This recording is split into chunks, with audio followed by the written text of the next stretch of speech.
Bonjour à tous, ravi de vous retrouver dans la suite et la fin de l'édition de la nuit. Voici les titres qui sont à la une de ce mercredi. Le Groenland, plus que jamais dans le viseur de Washington. Dans un communiqué, la porte-parole de la Maison-Blanche l'assure. L'option militaire est toujours sur la table. Donald Trump, qui avait assumé dimanche avoir besoin de l'île Arctique pour assurer la sécurité nationale des États-Unis, dit ces dernières heures étudier plusieurs scénarios. On voit ça avec Léo Péchard. Dans la guerre en Ukraine à présent, les alliés de Kiev tentent en revanche d'afficher un alignement avec les États-Unis. Réunis à l'Élysée, les 35 pays de la coalition des volontaires se sont mis d'accord sur les garanties de sécurité à l'Ukraine. Et je vous propose d'écouter le chef de l'État concernant le déploiement de cette force multinationale en Ukraine. En cas de cessez-le-feu avec la Russie, plusieurs milliers de soldats français pourraient être déployés pour maintenir la paix. On va l'écouter.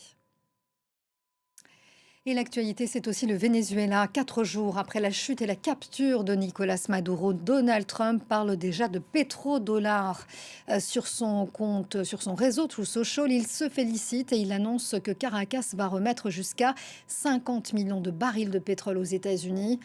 Dans le pays, c'est donc l'administration Maduro qui reste en poste et qui affiche la fermeté. Léo Péchard. En Iran, 11e jour de la contestation, et cette question assiste-t-on à un tournant? Des milliers de personnes ont manifesté ce mardi dans le bazar de Téhéran. En France, le maître mot des prochaines heures, c'est bien la prudence. Un épisode neigeux plus intense que celui de lundi est attendu sur le nord-ouest du pays. Importante perturbation sur les routes et dans les airs. Le ministre des Transports a appelé les automobilistes à éviter tout déplacement en Île-de-France. Depuis lundi, la météo a fait 5 morts dans les accidents de la route. Reportage signé Maëva Damois. Ça y est, on connaît les affiches des quarts de finale de la Coupe d'Afrique des Nations. L'Algérie s'est qualifiée au bout du suspense 1-0 lors des prolongations face à la RDC. Dernier qualifié, un autre poids lourd tenant du titre, la Côte d'Ivoire, qui s'est imposée haut la main 3-0 face au Burkina Faso. On va écouter la déception des supporters congolais au micro d'Héloïse Ménan à Rabat.